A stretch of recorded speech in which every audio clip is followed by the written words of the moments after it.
புள்ள நம்ம உள்ள வந்திருக்கா, நீ போய் பாருடி. யார்கிட்ட பேசிட்டு இருக்கான்? நான் ஸ்வேதா கிட்ட தாமா பேசிட்டு இருக்கேன். எங்க நம்பர் காமி.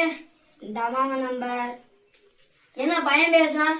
அது என் லவ்வர்மா. எந்த ஊரு? நம்ம பக்கத்துல இந்த குப்பாமட்டிமா. வீட்டுக்கு மாடி உண்டே. நம்ம லவ் பண்றது எங்க வீட்டுக்கெல்லாம் தெரிஞ்சிருச்சுடா. பே வாட நம்ம கல்யாணம் பண்ணிக்கலாம்.